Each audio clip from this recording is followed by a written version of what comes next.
My name is Anna Miller. I'm 29 years old, and I live in Seattle, a city where the rain seems endless, yet somehow it feels alive and comforting. If you met me today, you'd probably think I have a stable, peaceful life. I work in finance, I rent a cozy apartment downtown, and on the surface everything looks fine.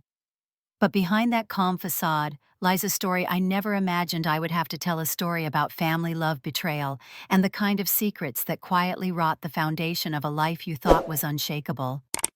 I grew up in a small suburban house just outside of Seattle. It wasn't anything fancy, just a simple single-story home with white paint that had started to fade over the years, and a small backyard where my mom grew chrysanthemums and a few rows of vegetables. But to me as a child, it was everything. That house always smelled like fresh bread or cookies, and it always felt safe. My mom, Linda, was the center of my world. She was a sweet, soft-spoken elementary school teacher. My biological father left when I was just 4. I barely remember his face. The only thing I do remember are the nights my mom would rock me to sleep while quietly crying, thinking I couldn't hear her. A few years later, she met Mark, a carpenter, who worked for a small construction company. He wasn't rich. He wasn't the romantic, charming type you see in movies. But Mom told me Mark was a good man, reliable, and most importantly, he loved us. I believed her. Mark never tried to replace my father, but he treated me kindly. On some afternoons, he'd show me how to hammer nails into a piece of scrap wood, or how to build a tiny wooden chair for my dolls. I still remember the smell of sawdust clinging to his clothes, a smell that somehow felt warm and safe. Back then, we didn't have much money. Mom's teaching salary covered the basics, but didn't leave any room for luxuries.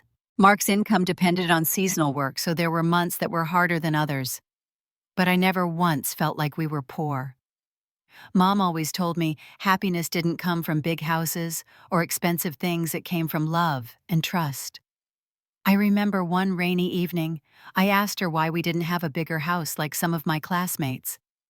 She smiled, gently, brushed a strand of hair from my face, and said, "Anna, family is the one thing that will never betray you.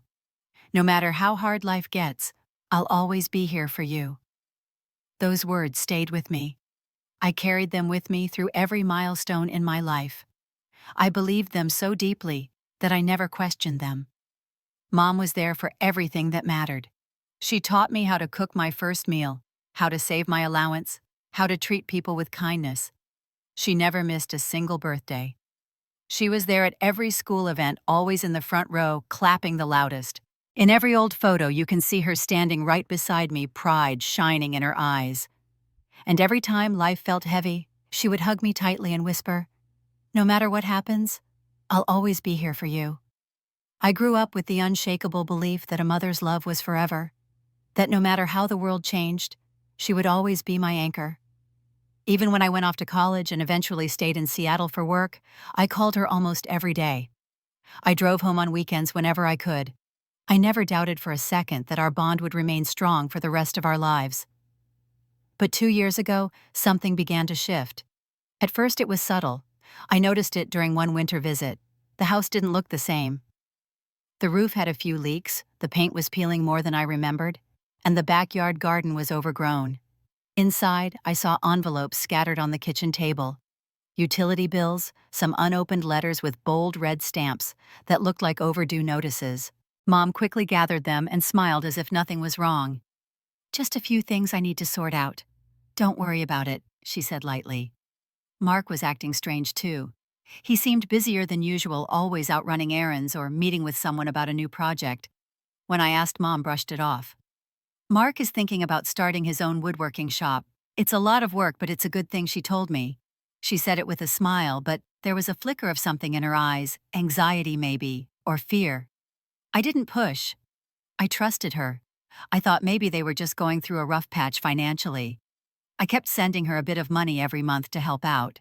It wasn't much, but it made me feel like I was supporting her the way she always supported me. But the distance between us slowly grew. Phone calls became shorter. She stopped inviting me home as often. Whenever I suggested visiting, there was always some excuse: she was busy with school. Mark wasn't feeling well, the house was a mess. I told myself it was just temporary. but deep down, I felt something was wrong. Then one day, everything cracked open. I received a letter in the mail. It wasn't for me, it was addressed to Linda and Mark, but it had been sent to my apartment in Seattle by mistake. I stared at the envelope for a long time before finally opening it. It was from the bank. A past due notice for a $200,000 loan. 3 months overdue. Immediate action required to avoid foreclosure. I froze. My heart was pounding so loud I could barely think. My mother and Mark had never mentioned anything about a loan, especially not something this big. I grabbed my phone and called her immediately. She answered after a few rings, her voice calm but strangely flat. "Mom, what is this?" I asked, my voice shaking. "You and Mark? You're behind on a loan. $200,000. Why didn't you tell me?" There was a long silence. For a moment I thought the call had dropped. Then she finally spoke, her voice clipped cold. "Anna, don't get involved in things you don't understand. This is between me and Mark. We'll handle it." I tried to press her for answers, but she ended the call. That night, I lay awake staring at the ceiling of my apartment. My mind was racing. What was going on? Why would she hide something like this from me? Was Mark in trouble? Was the woodworking shop even real? All the warm memories of my childhood clashed with this new uneasy feeling in my gut. Something was deeply wrong. I couldn't just sit there and do nothing. I had to know the truth. So I made a decision. That weekend I would drive back to the house, the same house that once felt like the safest place in the world. What I didn't know then was that going back would unravel everything. It would lead me to secrets I never imagined my mother was capable of keeping. And it would be the day I learned that even the people you trust the most can betray you in ways you never see coming. When I first started working full-time, I made it a habit to send my mom a little extra money each month. It wasn't much, just enough for her to buy something nice for herself or cover a bill she might have overlooked. At first, she would thank me warmly, even joke that I didn't know. But over time, something about her tone began to change. She'd still thank me, but quickly shift the conversation to something else. It was subtle, almost imperceptible at first, like a door slowly closing wit. I began to notice that whenever I asked how she and Mark were doing financially, "Everything's fine, Anna," she would say always too quickly. "We're just simplifying life, you know. Living with less clutter feels good." Her words were light, but there was something in her voice I brushed it off the first few times. After all, they'd always been independent, proud of standing on their own feet. But the unease inside me kept growing like a faint echo that wouldn't go away. The next time I visited, the signs were harder to ignore. The house I grew up in looked different. The gutters were sagging, overflowing with wet leaves. The garden that used to bloom with chrysanthemums was dry, overrun with weeds. Inside, the walls felt colder, somehow more hollow. I went into the kitchen to help Mom with dinner and saw a pile of envelopes on the counter. Most were unopened, but one caught my eye. Final notice stamped in bold red letters. I instinctively reached for it, but Mom snatched it up with surprising speed. "Just an old bill." "Nothing urgent," she said, stuffing it into a drawer. Her smile didn't reach her eyes. That night, I lay awake in my childhood bedroom, staring at the ceiling, replaying the moment over and over. Mom had always been open about everything. Why was she hiding things now? The following morning, as I was packing to leave, I overheard a snippet of conversation between Mom and Mark. I was in the hallway when their voices drifted from the living room.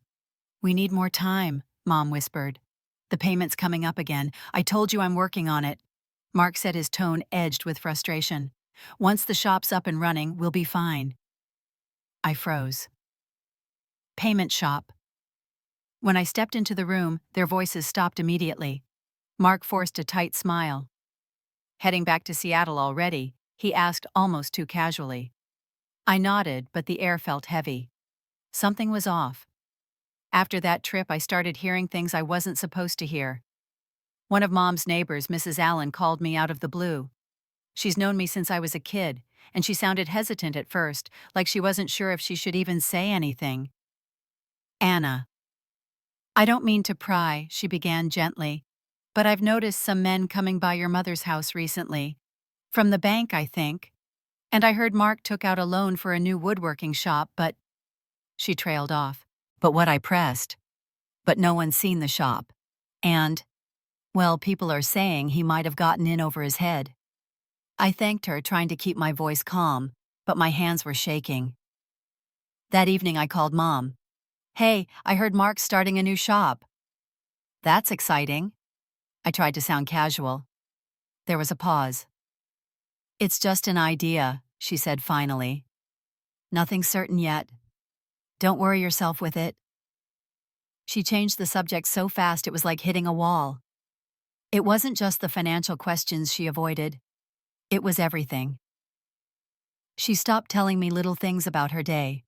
She no longer mentioned her students at school or the funny things Mark did. Our conversations became shorter, emptier.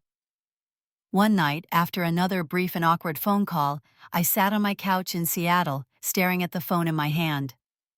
My mother, the woman who raised me alone, who taught me to always tell the truth, was lying to me. I could feel it in my bones. But why I tried to piece things together logically. Maybe the loan really was for a new business. Maybe they were just going through a temporary rough patch. Maybe Mom didn't want me to worry because she knew I'd try to help. But if it was just that, why the secrecy weeks passed and the strange signs multiplied? I sent her a small check for her birthday. She thanked me but insisted she didn't cash it. A few days later, I got an automated alert from my bank confirming the deposit. She had cashed it. A friend of mine from the old neighborhood told me the house looked neglected, like no one had the time or energy to take care of it anymore. And then there were the phone calls I accidentally overheard when Mom thought I wasn't on the line yet. Her voice was sharp, desperate, so unlike the calm, steady woman I grew up with. No, we just need a little longer. Please don't do anything yet. I heard her whisper once before she realized I was on the other end. When I asked who she was talking to, she laughed nervously and said it was a telemarketer. I knew she was lying. Each piece of the puzzle only made the picture blurrier. I was stuck in this space between suspicion and denial. I didn't want to think the worst of her. She was my mother. She'd always been the strongest person I knew. But the more I looked, the more cracks I saw.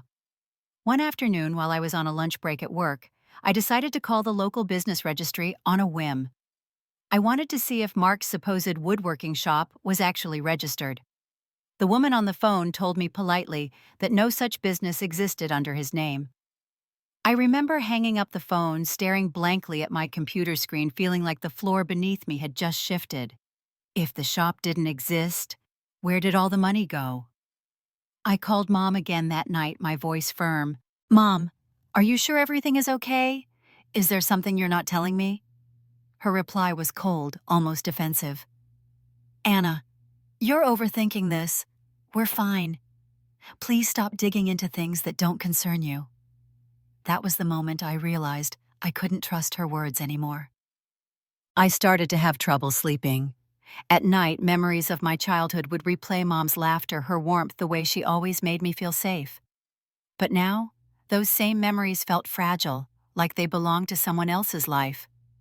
I kept thinking about what Mrs. Allen said, about the unopened bills, about the mysterious men coming by the house. Everything pointed to one conclusion: Mom and Mark were in some kind of trouble, big trouble, and they were hiding it from me. The hardest part was the loneliness that crept in with that realization. The woman who had always been my safe place was now a stranger with secrets I couldn't reach. I knew I couldn't ignore it any longer. I needed answers. I needed the truth, even if it hurt. So I made a plan. The next weekend I would drive back to that house, the one that used to feel like home, and confront her. Whatever she was hiding, I was going to find out. It happened on an ordinary Tuesday evening.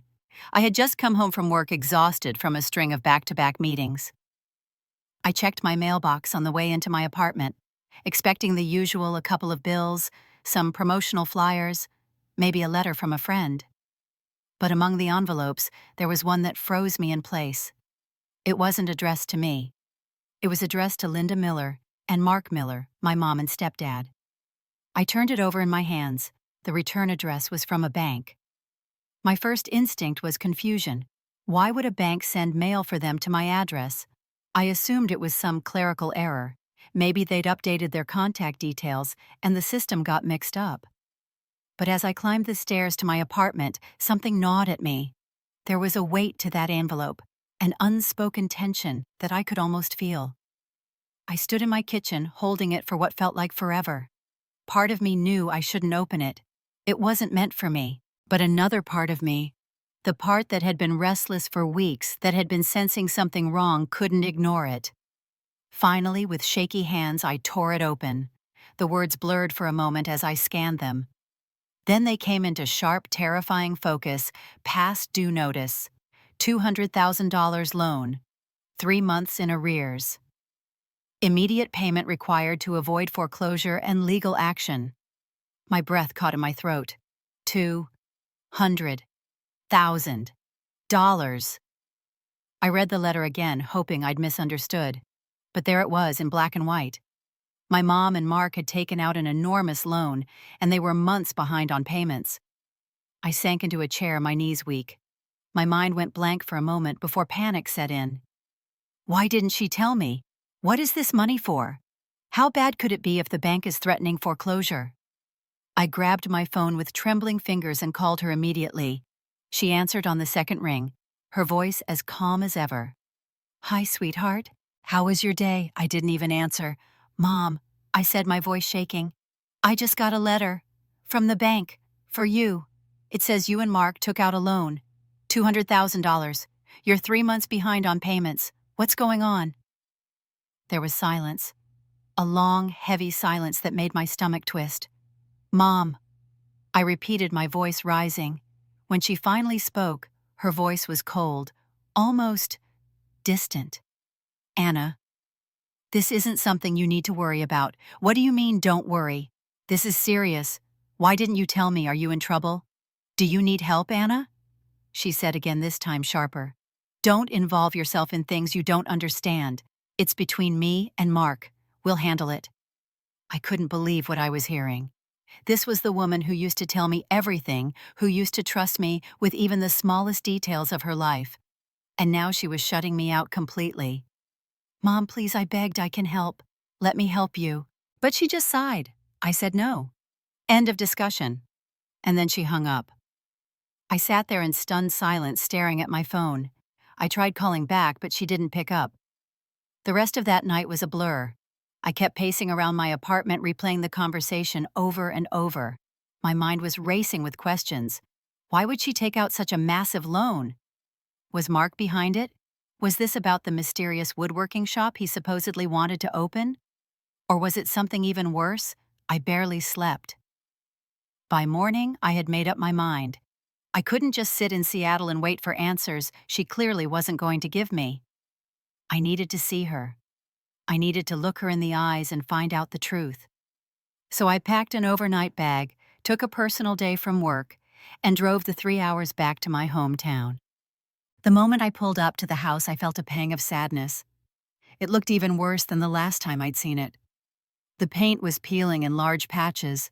The windows were streaked with dirt. The front yard, which used to have neatly trimmed grass and blooming flowers, was now a tangled mess of weeds. I knocked on the door and waited. When Mom opened it, my heart broke a little. She looked smaller somehow, thinner. Her shoulders slumped like she was carrying a weight she couldn't put down. There were dark circles under her eyes, and her hair, once always neatly styled, was tied back carelessly.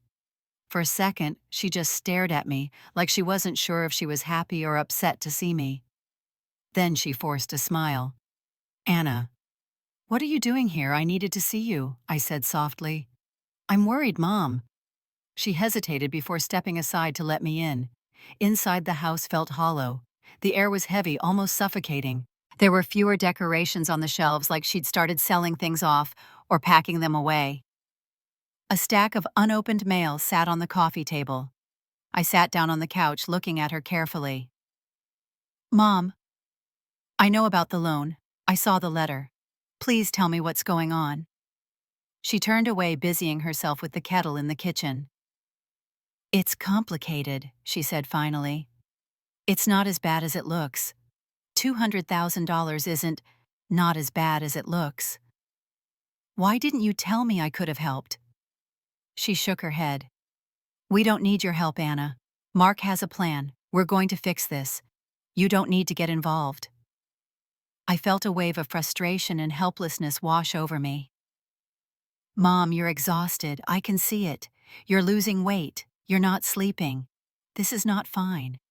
Whatever this is, you can't keep carrying it alone. She finally looked at me then. Really looked at me. Her eyes were glassy with unshed tears, but then just as quickly she blinked them away and put up the same wall of composure. Anna, I appreciate your concern, but this is our problem. Mark and I will handle it. You need to trust me. Trust her. The words stung because I did trust her. But how was I supposed to trust her when she was clearly drowning and refusing to reach for my hand? I reached into my bag and pulled out my checkbook. Please, let me at least help with the overdue payments, just to give you some breathing room. But she shook her head firmly. No, absolutely not. We are not taking money from you. Why? What are you so afraid of? I asked, my voice breaking. She didn't answer. Instead, she went back to the kitchen, poured tea into 2 cups, and placed one in front of me with a trembling hand. The silence between us felt like a chasm. I sat there for another hour, trying every way I could think of to get through to her. But she stayed firm. She wouldn't tell me the full story. She wouldn't let me help. When I finally left, I hugged her tightly. She hugged me back, but it felt different. Like she was holding on to a secret, even as she held on to me. I drove back to Seattle that evening with a heavy heart. I was more worried than ever, but there was still this tiny sliver of hope that maybe it really was temporary, that maybe Mark's mysterious plan would work, that maybe Mom wasn't in as much danger as it seemed. But deep down, I knew that sliver of hope was fragile.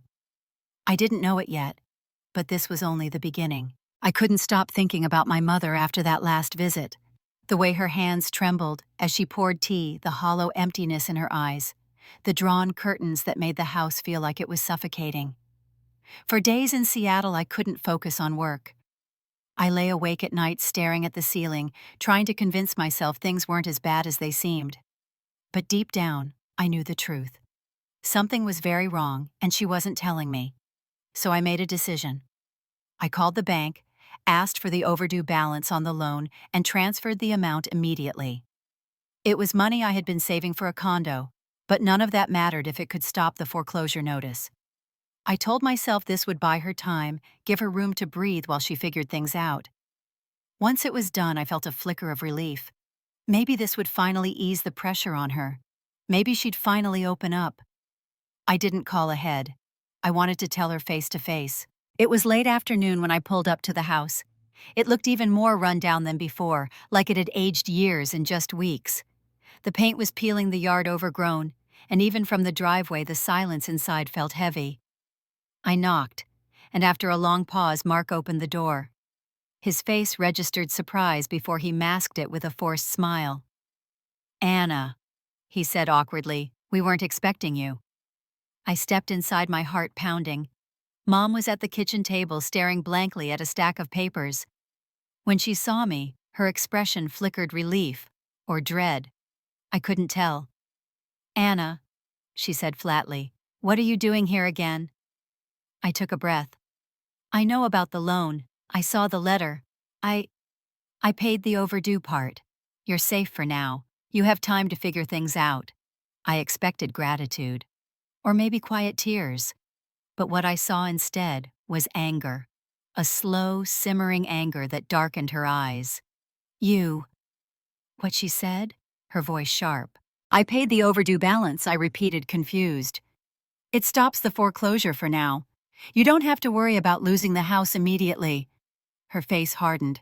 She pushed back from the table, standing so abruptly that the chair scraped loudly against the floor. "How dare you?" she said, her voice low but trembling with fury. I blinked, stunned. "How dare I, Mom? I'm just trying to help." "Help!" she shouted suddenly, her voice echoing off the kitchen walls. "You think you're better than me now, don't you? You think because you have some fancy job in Seattle, you can swoop in and fix everything like you're some hero. I froze, the words catching in my throat. Mom, that's not what this is. But she didn't let me finish. Her words poured out like venom. Do you know what you've done? You've humiliated me in front of Mark. You've made me look weak, like I can't handle my own life, like I'm some pathetic woman who has to rely on her daughter to clean up her mess. I turned to Mark, desperate for some reassurance, but he just stood in the doorway silent, his gaze flickering anywhere but at me. Mom, I'm not trying to humiliate you. I'm trying to protect you. You're drowning. I can see it. Protect me, she sneered, cutting me off again. I don't need your protection. I don't need your pity. I am still your mother, Anna. You don't come into my house and throw money around like you're the parent. My throat tightened. My heart felt like it was splintering. Please, I whispered. Just let me help you. Don't shut me out. But then, before I could say anything more, she stepped closer and slapped me. The sound cracked through the room. My cheek burned instantly. For a moment, I couldn't even move. My mother had never ever raised a hand to me, not even once in my entire life. I stared at her, my eyes wide, unable to comprehend what just happened. I glanced at Mark, silently pleading for him to intervene, to say something, but he just shifted uncomfortably, avoiding my gaze. Mom's chest was heaving now, her face flushed with rage. Don't you dare, she spat, ever try to make me look small in this house again. I swallowed hard, trying to steady my voice. I'm not making you look small. I'm trying to stop you from falling apart, but she didn't hear me, or maybe she didn't want to. Her next words were cold and final. Get out, she said. I stared at her, my heart pounding in disbelief. What? You heard me, she said, stepping back. Get out of my house. Mom, I whispered, my voice breaking. Her face hardened into something I didn't recognize. Don't show up again. From this moment on, you are no longer my daughter. I felt my breath catch. I couldn't process the words. The woman who once rocked me to sleep, who told me she'd always stand by me, was now disowning me. You can't mean that, I said weakly. But she didn't flinch. She didn't blink. She meant every word. I turned to Mark one last time, begging for him to speak up, to tell her she was wrong. But he just lowered his eyes. And that was it. I stepped back slowly, feeling like I was moving through a nightmare. My feet carried me out of the kitchen, through the quiet living room filled with memories, and out the front door. I stood on the porch, numb, staring at the overgrown yard and cracked driveway. This was the house where I learned to walk, where she once tucked me into bed, where she whispered that no matter what happened, she would always be there for me. And now, she had thrown me away like I was nothing. I didn't know how long I stood there before I finally moved toward my car. I sat in the driver's seat, gripping the wheel, staring at the house through the windshield. I waited, half expecting her to come out and stop me, to take it all back, to tell me she didn't mean it. But the door stayed closed, so I started the engine and drove away. In the rearview mirror, the house grew smaller and smaller until it disappeared completely, and all I had left were her final words echoing in my head. Don't show up again. You're no longer my daughter. It was about a month after that night she disowned me. I hadn't heard a single word from her since. I tried calling, but she never picked up. My texts went unanswered. Even Mark stayed silent. The distance between us felt like an open wound that wouldn't heal. I tried to focus on my life in Seattle, but there was a constant unease gnawing at me. I knew something worse was coming. I could feel it in my gut. And then it happened. One Friday morning, I received a call from Mrs. Allen, the elderly neighbor who had always looked out for our family. Her voice was trembling. Anna, she said quietly, the bank came this morning. They're taking the house. Your mother, she's sitting on the porch with her head in her hands. I thought you should know. For a moment, I couldn't even breathe. My heart pounded so hard it hurt. I left work immediately, not even bothering to explain to my manager. I just grabbed my bag, jumped into my car, and started driving. When I arrived, the sight before me didn't feel real. The house I grew up in, the place that held every memory of my childhood, was surrounded by men in suits. A moving truck was parked in the driveway. A foreclosure notice was plastered on the front door in bold, heartless letters. Mom sat on the porch, her face pale and blank, staring at nothing. I parked the car and ran to her. "Mom," I said, my voice breaking. "What's going on? What happened?" She looked up at me slowly. Her eyes were empty, hollow. She opened her mouth as if to say something, but nothing came out. One of the bank representatives came over, clipboard in hand. "Are you Anna Miller?" he asked. I nodded numbly. He explained in a cold, rehearsed tone that the mortgage was in severe default and the property was being repossessed immediately. There was no more time for negotiation. I turned back to my mother. "You didn't tell me it was this bad," I whispered. She still didn't answer. She just stared down at her hands. And then Mark arrived. He pulled into the driveway in his truck, looking pale and disheveled. He froze when he saw me there. For a second our eyes met and I saw it. Guilt. "Where have you been?" I demanded. "What is happening?" Mom finally spoke, her voice so small I almost didn't hear it. "It's gone," she said. "Everything's gone." "What do you mean, gone?" I asked. She finally raised her eyes to mine, tears welling up. "The money," she whispered. "The loan. It was never for the shop." I blinked. "What are you talking about?" Mark stepped forward. His jaw clenched, but Mom stopped him with a shaky hand. "He didn't open a woodworking shop," she said, her voice cracking. "He invested it in a project he swore would change everything. A real estate deal that was guaranteed to double the money in 6 months. The pieces started falling into place in my mind, each one worse than the last. "A project," I said slowly. "What kind of project?" Mark turned his back, saying nothing. "It was a scam," Mom whispered. "A fraudulent investment scheme.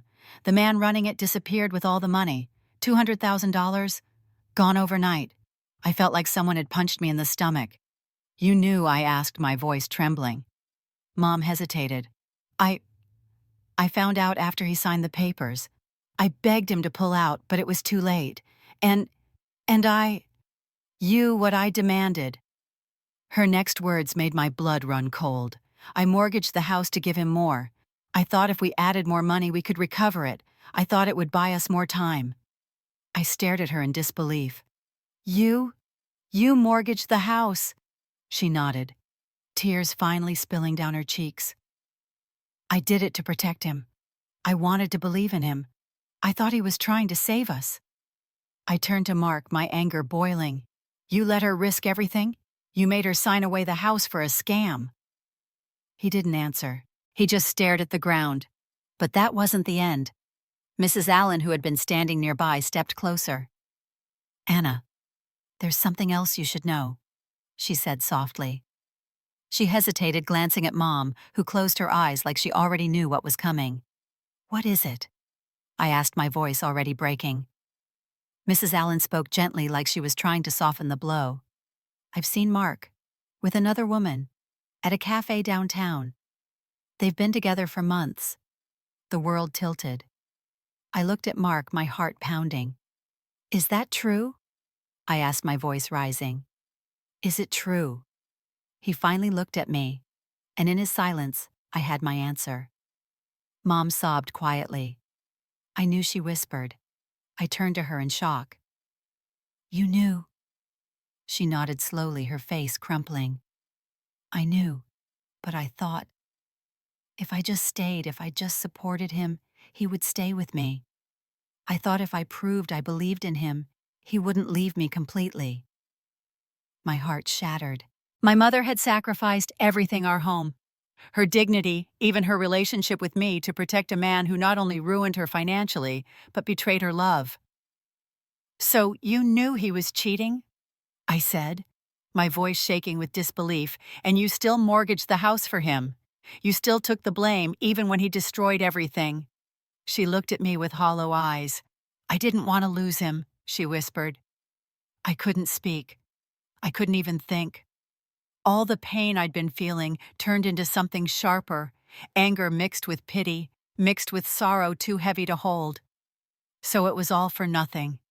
The loan wasn't for a business. It wasn't for stability. It was for a con. And the man she gave up everything to protect had another woman the entire time.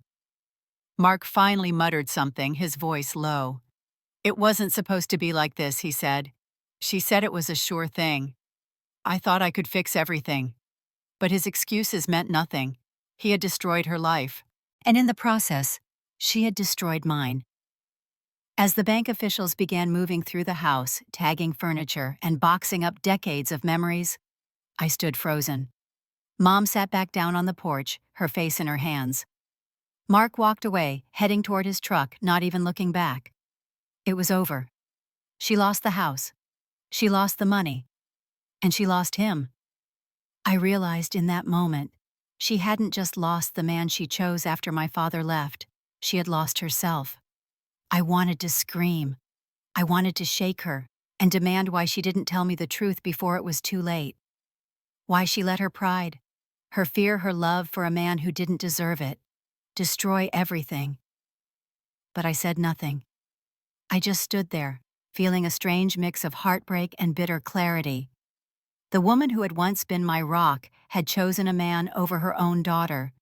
She had hidden the truth, pushed me away, and in the end, she had nothing left, not even him. And for the first time in my life, I didn't know if I could ever forgive her. The house was gone. The loan had defaulted, the bank had taken everything, and Mark had vanished like a shadow at sunrise. I didn't see him again after that day. He didn't even have the courage to face what he had done. It was almost a relief that he disappeared, because it spared me the rage I still felt simmering beneath the surface.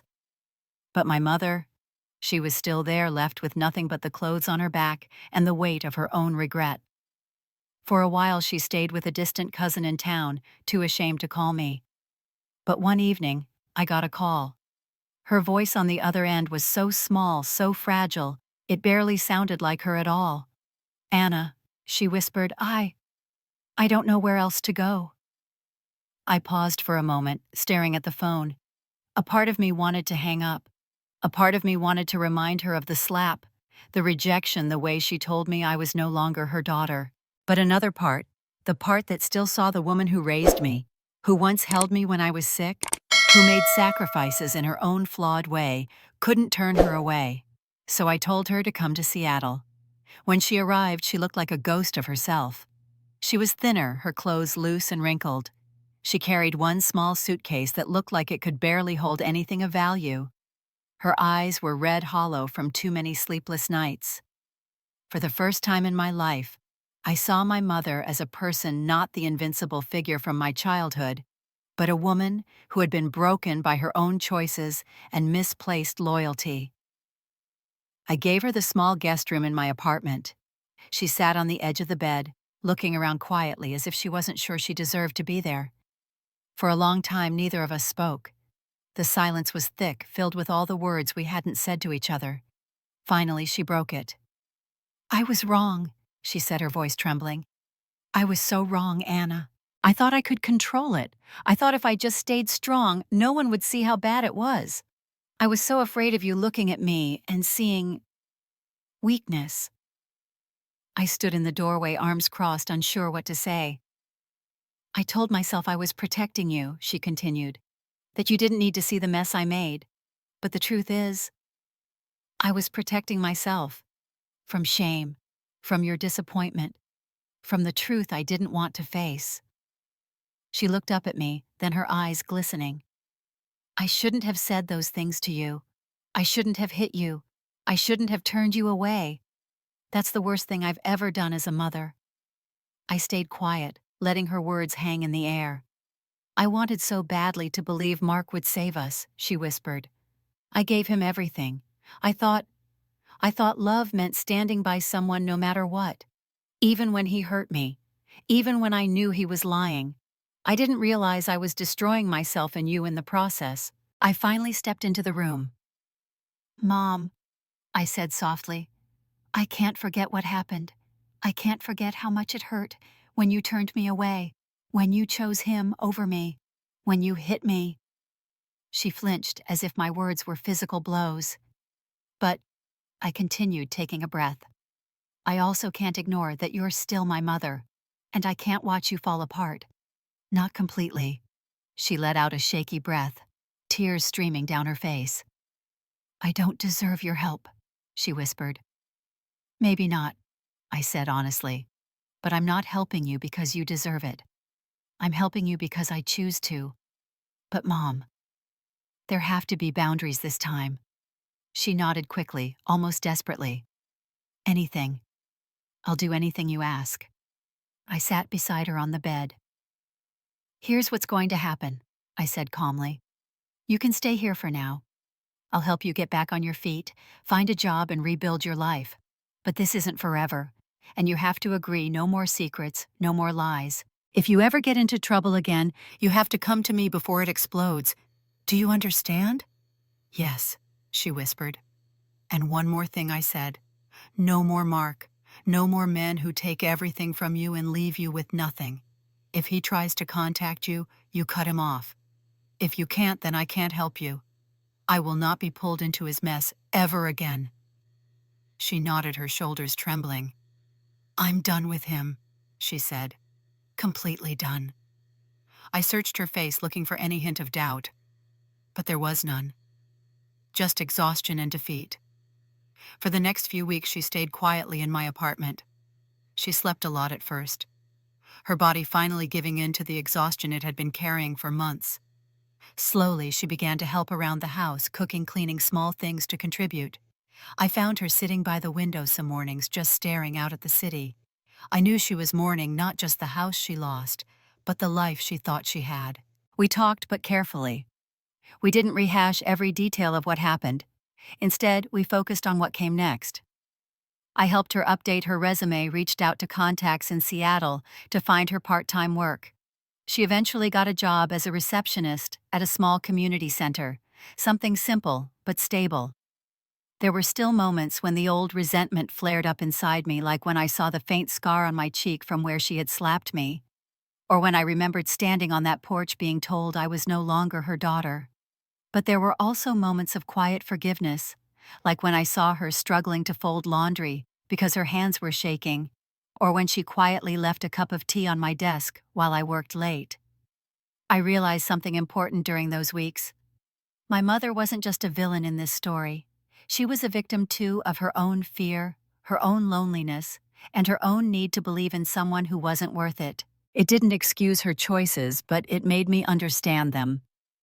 Eventually, we had one final honest conversation.